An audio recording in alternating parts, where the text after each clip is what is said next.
오늘 우리들에게 주신 하나님의 말씀, 신약성경 마가복음 4장 26절부터 29절까지 말씀입니다.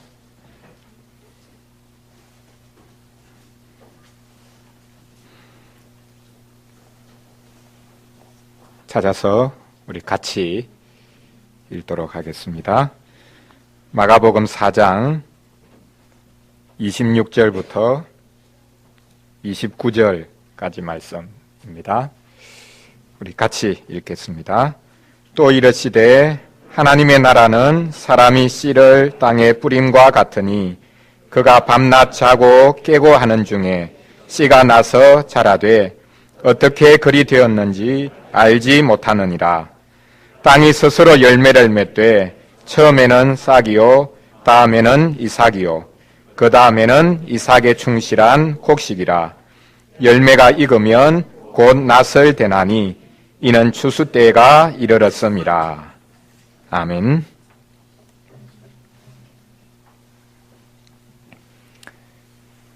현실의 벽은 너무 강고합니다. 그것을 깨워보려고 하는 시도들이 무수하지만 성공한 적은 거의 없었습니다. 사람들은 큰 차이를 기대합니다.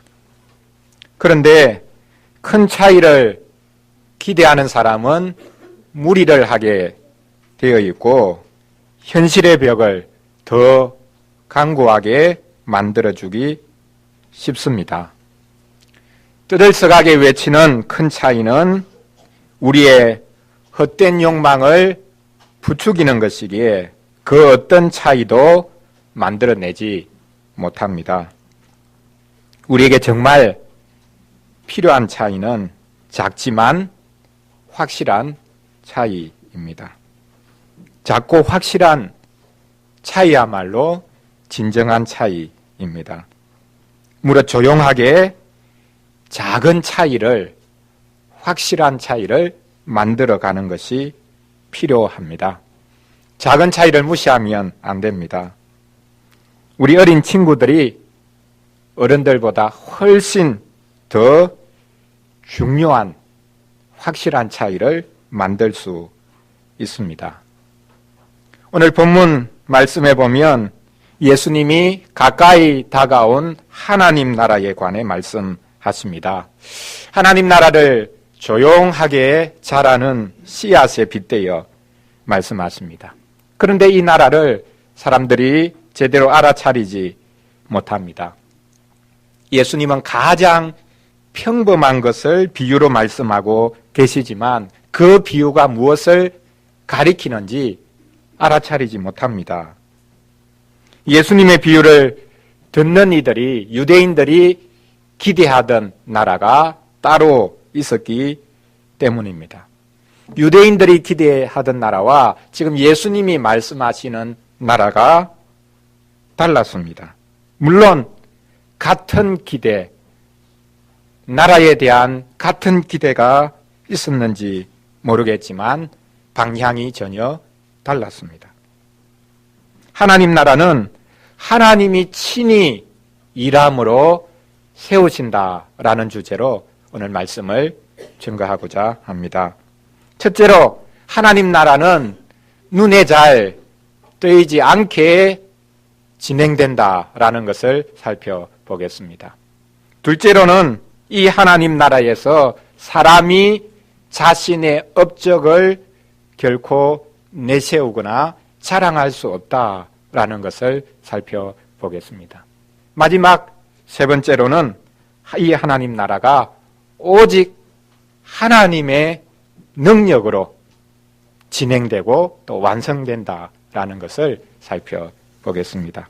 첫째로 하나님 나라는 눈에 잘 보이지 않게 진행됩니다. 예수님은 이미 씨 뿌리는 사람의 비유를 드셨습니다. 4가지 종류의 밭에 씨를 뿌린 것 같지만 실은 한 밭에 씨를 뿌렸습니다. 이 비유 후에 예수님이 다시 한 번 더 오늘 본문에 나오듯이 씨 뿌리는 비유를 말씀하십니다. 겉으로 보면 오늘 본문에서 말씀하고 계시는 이 비유는 아무런 특이성이 없습니다. 어떤 사람이 씨를 뿌렸는데 씨가 자라서 열매를 맺었다. 그 이야기입니다. 이게 무슨 특별한 것이 있습니까? 이상한 것이 이 비유는 사복음서 중에 오직 이 마가복음에만 등장하는 비유입니다. 마태복음을 보면 예수님이 씨 뿌리는 비유를 하신 후에 가라지 비유를 드십니다. 이 가라지 비유는 독특한 강조점이 있습니다. 어떤 농부가 밭에 씨를 뿌렸는데 밤에 원수가 와서 가라지를 뿌렸다라는 이야기 아닙니까? 그런데 오늘 본문에 등장하는 이 비유에는 그 어떤 독특한 것도 없는 것처럼 보입니다. 씨 뿌리는 비유와 그 씨 뿌리는 비유를 더 강화시키는 등불 비유를 말씀하신 후에 드신 비유라면 좀 더 진전된 무언가가 있어야 될 것 같은데, 좀 더 확장되는 그 무엇인가가 있어야 되는 것 같은데 전혀 그런 것이 없는 것처럼 보입니다. 아무런 독특성이 없어 보이는 이 비유는 쓸데없는 혹과 같은 것은 아닐까요? 쓸데없는 중복이기에 떼어내 버려도 상관없지 않겠습니까? 그런데 이런 평범함이 중요합니다. 하나님 나라에 관한 말씀은 예수님이 처음으로 하시는 말씀이 아닙니다. 예수님은 하나님이 처음부터 하셨던 그 말씀을 반복하십니다. 창의적으로, 창조적으로 반복하십니다. 하나님이 처음부터 하셨던 그 말씀이 씨에 비유되어 있습니다. 오늘 본문의 비유에서 강조되어 나타나는 것도 바로 씨에 대한 것입니다. 씨 뿌리는 비유에서 예수님이 이미 해설하셨듯이 농부가 뿌리는 그 씨는 말씀이라고 하셨습니다. 유대인들에게 처음부터 주셨던 그 말씀 말입니다. 유대인들이 하나님으로부터 직접 받았던 그 율법 말입니다. 이제 이 모든 날 마지막에 하나님께서 아드님을 통해서 결정적으로 말씀하고 계십니다. 마침내 그 최종적인 말씀이 씨로 뿌려지고 있습니다. 하늘이 이 땅에 내려왔습니다. 하늘에 계시던 분이 이 땅에 뿌려졌습니다. 그러면 오늘 씨 뿌리는, 재차 말씀하시는 이 씨 뿌리는 비유는 그 뿌려진 씨앗에 관해서 도대체 무엇을 더 강조해서 말씀하고 계시는 것일까요? 어떤 농부가 씨를 뿌렸습니다. 그런데 예수님이 다음과 같이 말씀하십니다. 사람이 밤낮 자고 깨고 하는 중에 그 씨가 나서 자란다 라고 말입니다. 자고 깨고 하는 중에 라는 이 표현에서 우리는 구약의 시편의 한 구절을 머릿속에 떠올릴 수 있습니다. 성전에 올라가는 노래 중에 하나인 시편 127편의 19 말입니다. 너희가 일찍 일어나고 늦게 누우며 수고의 떡을 먹음이 헛되도다. 그러므로 여호와께서 그의 사랑하시는 자에게는 잠을 주시는도다. 밤낮 자고 깨고 하는 중에 그 표현이 바로 이 시편 127편의 이 19를 예수님이 창조적으로 인용하셨다라고 생각할 수 있습니다. 이 시편에서 잠을 말하는 이유가 무엇입니까? 사람들은 시간 싸움이라고 생각하면서 잠도 자지 않고 일합니다. 그런데 예루살렘으로 올라가는 순례자들은 말합니다. 고백합니다. 노래합니다. 하나님께서는 사랑하는 자들에게 잠을 주신다고 말입니다. 잠을 주신다는 것을 좀 더 정확하게 표현해 보자면 잠자는 중에 주신다라고 해야 합니다. 편히 잠잘 수 있도록 하신다라는 뜻도 되지만 하나님은 잠자는 중에 주신다라고 해도 됩니다. 하나님께서는 잠자는 중에 주십니다. 잠자는 중에는 우리가 아무것도 할 수 없는데 바로 그때에 하나님께서 주십니다. 하나님께서는 우리가 잠잘 때에 더 잘 주십니다. 우리가 아무것도 할 수 없을 그때에 가장 무력해 있고 무기력해 있을 그때에 하나님은 더 잘 주시는 분입니다. 한여름에는 밤에 자고 나면 식물이 쑥 자라 있는 것을 볼 수 있습니다. 한밤중에 도대체 무슨 일이 있었던 것일까요? 깜짝 놀랄 일입니다. 한나절이 지난 것뿐인데 식물이 쑥 자라 있는 것을 볼 수 있습니다. 그 한나절 동안에 도대체 무슨 일이 일어난 것이겠습니까? 농부들조차도 깜짝 놀랍니다.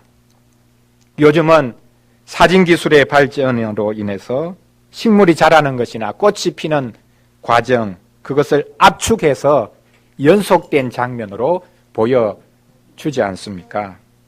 우리 눈이 포착할 수 없는 단절된 그 장면을 연속적으로 보여줍니다. 하지만 우리의 육안으로는 그것을 파악할 수 없습니다. 예수님은 하나님 나라가 바로 그렇다라고 말씀하고 계십니다. 하나님 나라의 진전은 우리가 포착하기 힘들다는 뜻입니다. 하나님이 하시는 일은 사람 눈에 잘 드러나지 않습니다. 사람들이 보여달라고 하는데 보여줄 것이 별로 없습니다. 교회도 마찬가지입니다. 교회를 향해서 뭔가 보여달라, 그러면 우리가 믿겠다라고 하는 이들이 많은데 교회가 보여줄 게 없습니다. 기적을 보여달라, 능력을 보여달라고 하는데 보여줄 게 없습니다. 확실한 차이, 큰 차이를 요구하는 이들에게 우리가 보여줄 게 없습니다. 우리 내면에서 일어나는 그 미묘한 차이를 어떻게 사람들 눈에 보이게 할 수 있겠습니까? 믿음이야말로 보이지 않는 것을 볼 수 있는 능력입니다. 하나님이 눈에 보이지 않지만 능력으로 일하고 계신다는 것을 보는 것이 믿음입니다. 하나님의 그 은밀한 일하심이 이 땅에 참된 생명을 일으키고 있습니다. 하나님은 잠자는 중에도 일하시고 우리가 병들어 있을 때도 일하십니다. 물론 우리가 낮에 일하는 때에도 아주 왕성하게 활동할 때에도 일하십니다.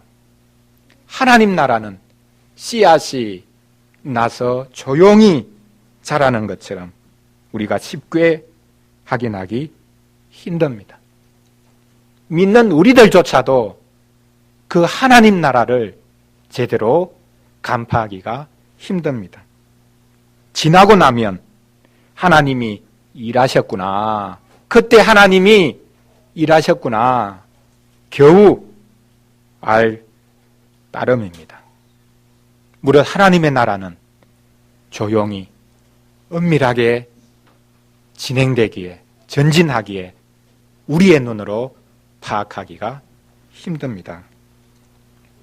둘째로 이 하나님 나라에서는 사람이 어떤 업적도 내세울 수 없습니다.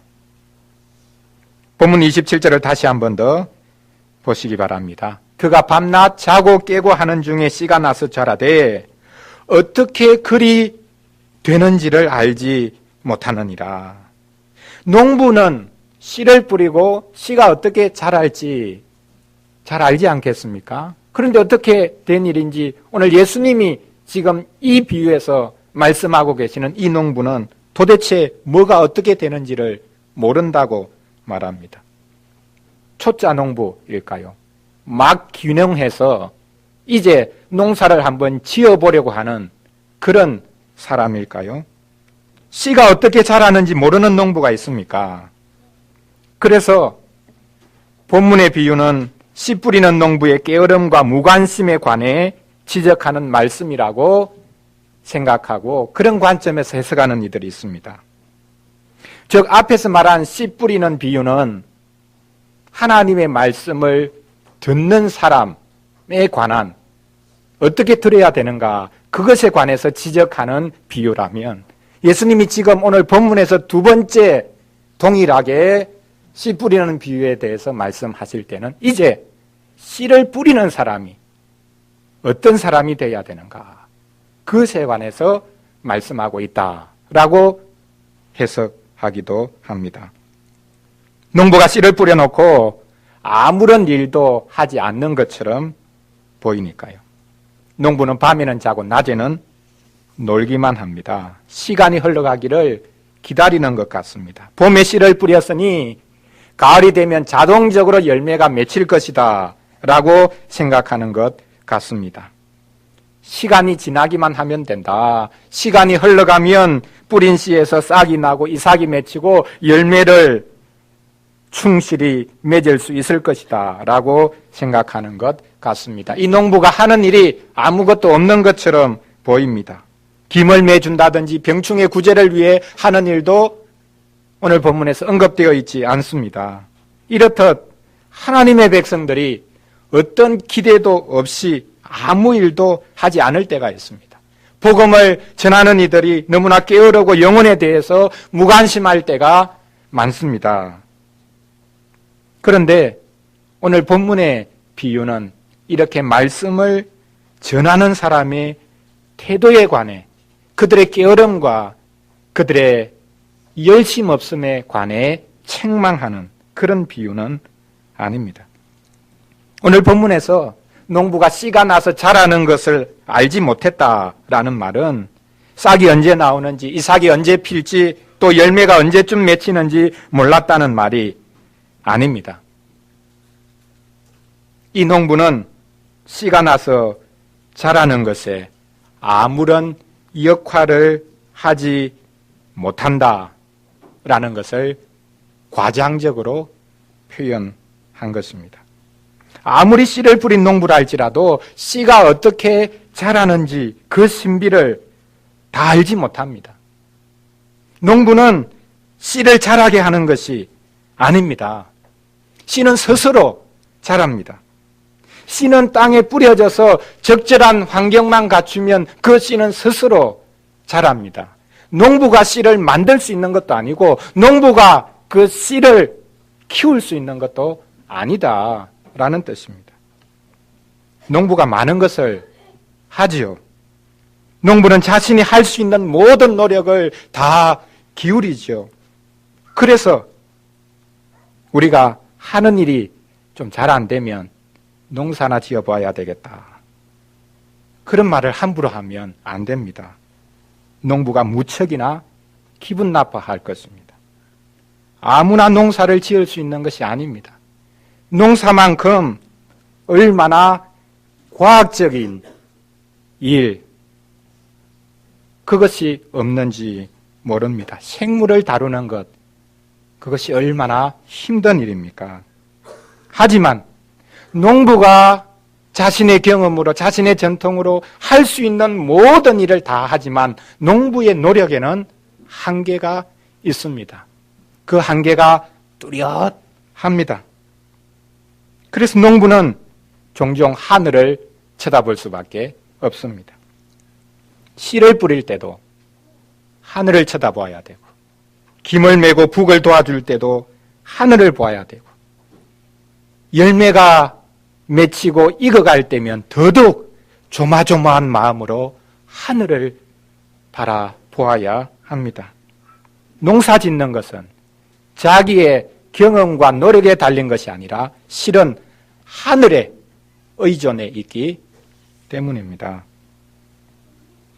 예수님은 오늘 본문의 비유에서 농부조차도 씨가 나서 자라는 방식을 알지 못한다라는 것을 강조해서 말씀하고 계십니다. 그렇습니다. 하나님 나라는 인간의 공로와 업적으로 세워지는 것이 아니라는 것을 지금 예수님께서 힘주어 강조하고 계십니다. 우리가 이것을 볼 수 있어야 합니다. 예수님 당시 유대인들은 하나님 나라를 세우고자 하는 열심으로 충실했습니다. 우리가 사복음서를 통해 확인할 수 있듯이 당시 유대인들은 우리가 결코 따라갈 수 없는 열정으로 가득했습니다. 바리새인들과 서기관들은 율법에 대한 지나친 열심으로 그 열심이 하나님 나라를 회복할 수 있다고 생각했습니다. 열심 당원들은 무력혁명을 통해서라도 하나님 나라를 세워보려고 애를 썼습니다.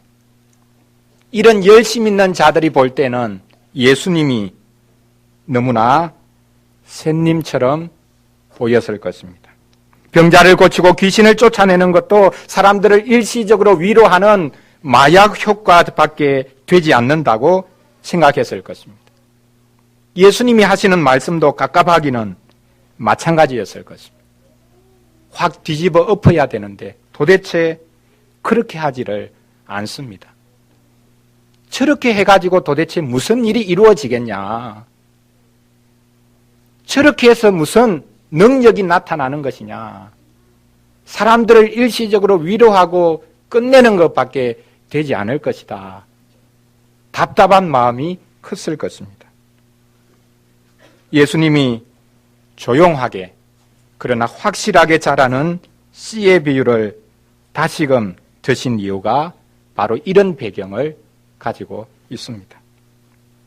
극단적으로 표현하자면 사람이 하나님 나라를 건설하는 일에 아무런 기여를 할 수 없다는 뜻입니다. 사람의 지혜와 능력이 하나님 나라 건설에 아무런 보탬이 되지 않는다는 뜻입니다. 우리는 종종 우리 자신을 너무 믿습니다. 오직 하나님께서 하셨습니다 라는 말을 우리는 하기 좋아합니다. 그러면서도 어떤 마음으로 이 말을 하는지 우리 자신을 한번 살펴볼 필요가 있습니다. 우리는 오직 하나님이 하셨다. 이 위대한 건물을 하나님께서 지으셨다. 이 위대한 일을 하나님께서 하셨다. 그렇게 말하면서도 그 뒤에 얼마나 많은 교만을 감추고 있는지 모릅니다. 적어도 나 정도는 되니까, 우리 정도는 되니까 하나님이 일하셨다.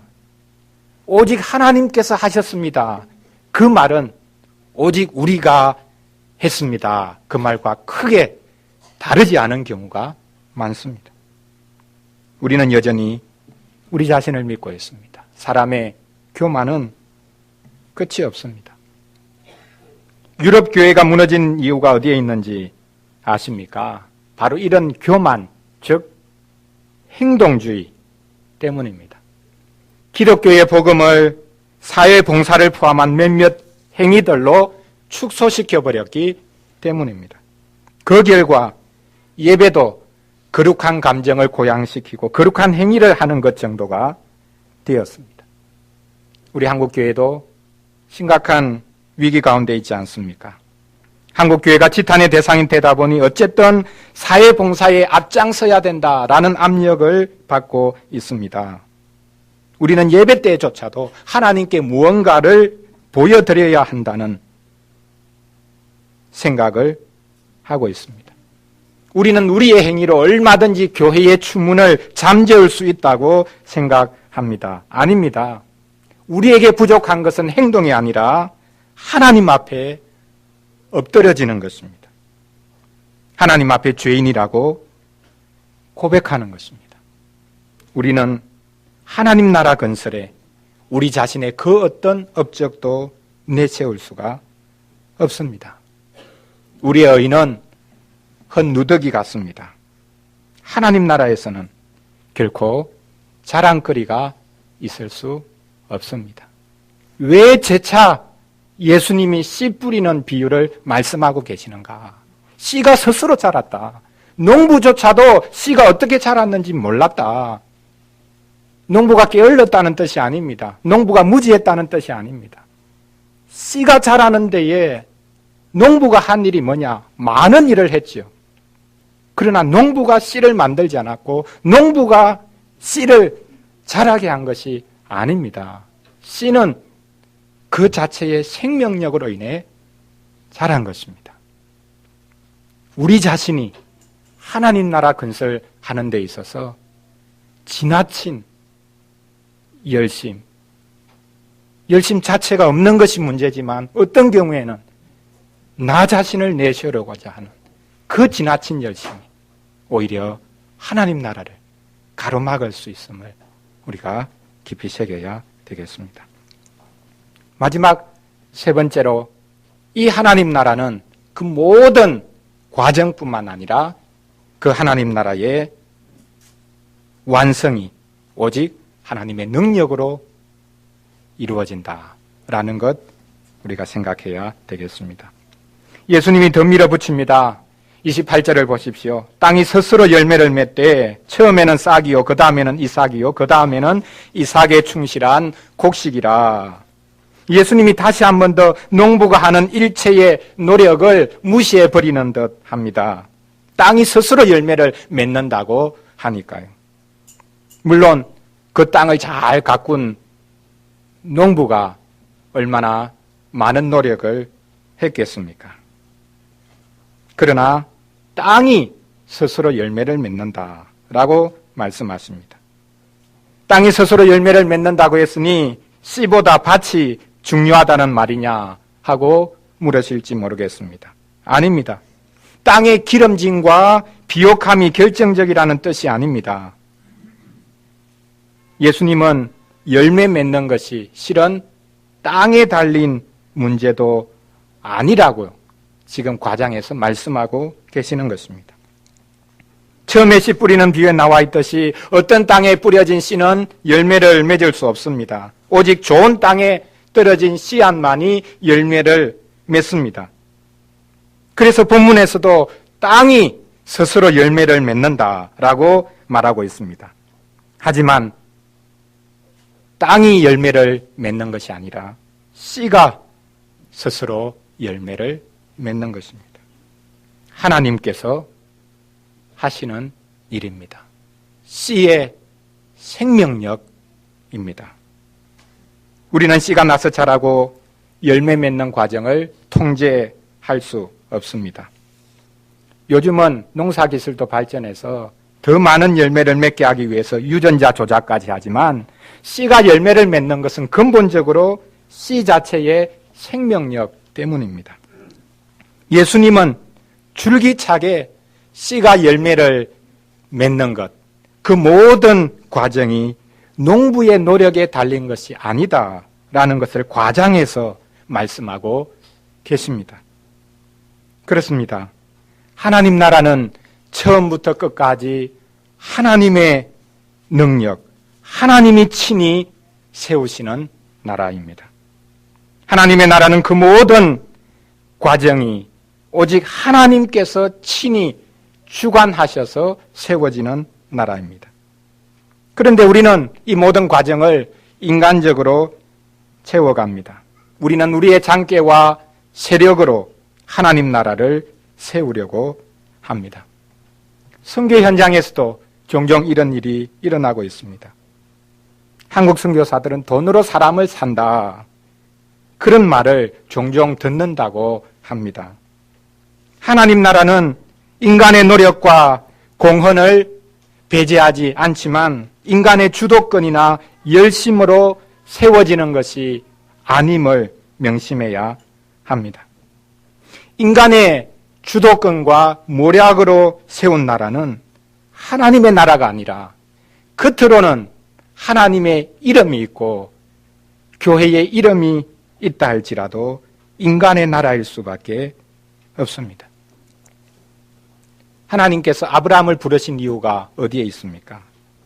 인간의 뜻과 인간의 도모만이 지배하는 세상 나라 속에 바벨탑을 짓는 그 인간의 나라 속에 하나님의 뜻과 하나님의 모략이 지배하는 나라가 있다는 것을 증거하시기 위해 아브라함을 부르셨습니다. 그런데 우리는 영적으로 아브라함의 자손이라고 하면서 우리의 노력과 공로로 하나님의 나라를 빙자한 우리 자신의 나라를, 우리 자신의 왕국을 세우고자 합니다. 우리는 여전히 우리의 작은 왕국의 주인들이 되어 있습니다. 드디어 추수 때가 되었습니다. 농부는 씨앗을 뿌리는 그때부터 추수하는 이 시점까지 노심초사했을 것입니다. 하지만 예수님은 씨가 마침내 열매 맺어서 추수 때가 오게 된 것, 그것은 순전히 씨가 스스로 조용히 은밀하게 사람이 알지 못하는 사이에 자라서 열매 맺는 자리에 이르렀기 때문이다 라고 말씀하십니다. 이제 이 비유의 심오함이 드러났습니다. 예수님은 너무나 평범하게 보이는 오늘 본문의 비유를 통해 앞에서 미리 처음에 말씀하셨던 그 씨 뿌리는 비유의 본질을 더 심화시켰습니다. 열매 맺는 것은 단언컨대 사람의 노력에 달린 문제가 아니다. 그것을 예수님이 힘주어 강조하고 계십니다. 씨가 뿌려지고 그것이 자라고 마침내 열매 맺는 것은 씨 자체의 생명력 때문이다 라고 말씀하십니다. 예수님의 이 말씀을 제대로 알아들은 유대인들이 있다면 예수님이 하신 이 비유에 큰 충격을 받았을 것입니다. 하나님의 나라가 그 씨앗처럼 은밀하고 조용하게 자라 열매를 맺는다 라고 하신 말씀에 충격을 받았을 것입니다. 왜냐하면 그들이 기대한 하나님의 나라는 극적인 방식으로 임하는 나라였기 때문입니다. 세례 요한이 외치지 않았습니까? 자신은 물로 세례를 베풀지만 자기 뒤에 오는 분은 능력이 많으셔서 불과 성령으로 세례를 베푸실 것이다. 그분은 열매 맺지 않은 나무들을 다 모아서 불사르실 것이다. 무슨 뜻입니까? 하나님이 곧 악한 자들을 심판하신다. 불로 심판하신다. 그분이 지금 오고 계신다라는 것입니다. 세례 요한만이 이런 나라를 기대한 것은 아니었을 것입니다. 로마의 압제를 받는 상황이었기 때문에 유대인들은 하나님의 나라가 이런 극적인 방식으로 놀라운 심판의 방식으로 임할 것을 기대하고 있었을 것입니다. 구약시대 선지자들도 그런 하나님의 나라, 그런 날을 분명히 기대했습니다. 하나님의 나라가 임하는 것을 추수하는 것에 비유했습니다. 물론 그 추수는 심판의 추수를 말합니다. 요엘서 말씀해 보면 이 사실이 분명하게 지적되어 있습니다. 요엘 선지자는 당시에 있었던 이방인들의 공격을 근거로 해서 장차 하나님께서 온 세상을 심판하실 것이다 라고 선포합니다. 그것을 추수에 비유하죠. 너희는 낫을 쓰라. 곡식이 익었도다. 와서 밟을지어다. 포도주 틀이 가득히 차고 포도주 독이 넘치니 그들의 악이 크민이라. 이렇게 극적인 방식으로 하나님의 심판이 전격적으로 이루어지는 방식으로 하나님 나라가 세워진다고, 추수 때가 올 것이라고 기대했던 유대인들에게 소리 소문 없이 조용히 자라서 마침내 열매 맺는 이 씨앗의 비유, 하나님 나라 비유는 마음에 들지 않았을 것임에 분명합니다.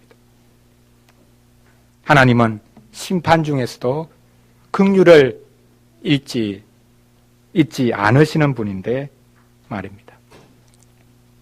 하나님이 법대로 심판하신다면 하나님의 백성들조차 살아남을 수 있겠습니까? 그럼에도 불구하고 당시 유대인들은, 그리고 또한 우리는 하나님이 법대로 심판하셔야 한다고 생각합니다. 하나님 나라가 세워지는 방식은 우리의 생각과 기대와는 너무나 다릅니다. 하나님 나라는 은혜가 지배하는 나라입니다. 사랑하는 성도 여러분, 소리 소문 없이 조용하게 그러나 확실하게 자라는, 그래서 열매 맺는 이 씨앗의 비유야말로 하나님 나라의 본질, 하나님 나라의 성격을 가장 뚜렷하게 잘 보여줍니다. 땅에 심겨진 씨가 어떻게 자라는지 농부도 잘 모릅니다. 이것처럼 사람들이 전혀 예상치 않았던 때에 예상치 못한 방식으로 하늘 씨앗이 이 땅에 심겼습니다. 한 알의 씨앗이 심겨져 자라는 것도 자연스러운 것이 아니라면 하늘 씨앗이 이 땅에 심겨져 자라는 것은 더더욱 자연스러운 것이 아닙니다. 그것은 초자연적인 것입니다. 물론 이 초자연은 자연과 배치된다는 뜻이 아니라 오직 은혜라는 뜻입니다. 한국의 유명한 사상가 함석헌 씨는 우리 믿는 사람 한 사람이 씨알이라고 말했습니다. 우리 믿는 사람 한 사람이 온 하늘을, 온 우주를 품고 있는 하나의 씨알이라는 뜻이었습니다. 아닙니다. 온 우주를 머금고 있는 유일한 씨알은 우리 주 예수 그리스도이십니다. 여러분 마음속에 하나님의 씨알인, 하나님의 말씀인 그리스도가 심겨져야 합니다. 사망의 열매를 맺던 이들이 씨알인 예수 그리스도의 십자가와 부활로 인해 풍성한 생명의 열매를 맺을 수 있습니다. 하나님 나라는 조용하게 전진하고 있습니다. 하나님 나라는 역동적으로 이 땅 가운데 세워지고 있습니다. 모순되는 말처럼 보입니다. 조용히와 역동적으로가 서로 모순되는 것 아닙니까? 조용히가 어떻게 역동적인 것을 품을 수 있고 역동적인 것이 어떻게 조용히와 어울릴 수 있겠습니까? 그러나 이 모순, 이 역설이 바로 하나님 나라의 성격입니다. 어린이를 위한 질문 3번 문장처럼 하나님 나라는 오직 하나님의 무엇으로요? 하나님의 능력으로 조용히 하지만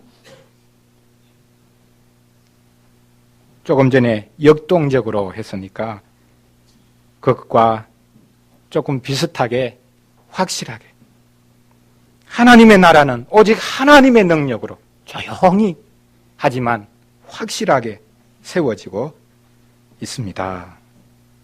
하나님 나라는 믿는 자들의 예측마저 비껴가지만 온 세상이 다 달려들어도 결코 막을 수 없는 능력으로 전진하고 있습니다. 이것을 믿은 구약시대의 선지자 하박국은 흉악한 대적이 쳐들어오는 그 급박한 순간에도 외칠 수 있었습니다. 오직 여호와는 그 승전에 계시니 온 땅은 그 앞에서 잠잠할지니라. 세상을 향해 잠잠하라고 외치기 전에 지금 선지자 자신이 마음이 막 뒤집히고 요동치는 것 같은 그 상황 속에서 자신의 영혼을 향해서 외치고 있었을 것입니다. 하나님이 성전에 계시니 너는 잠잠히 기다리라. 우리는 하나님 앞에서 잠잠하는 법을 배워야 합니다. 우리는 하나님을 조용히 기다리는 법을 배워야 합니다. 온 세상이 요동친다 할지라도, 온 세상이 우리를 향해서 달려든다 할지라도 조용히 하나님을 기다리는 법을 배워야 합니다. 하나님 앞에서 잠잠할 수 있는 것이야말로 가장 큰 경건의 능력입니다. 지금 이 시간에도 하나님의 나라는 능력으로 전진하고 있습니다. 우리의 가장 연약한 모습을 통해서도 하나님의 나라는 우리 가운데 세워지고 있습니다. 이 믿음을 굳게 붙잡아야 하겠습니다. 기도하겠습니다.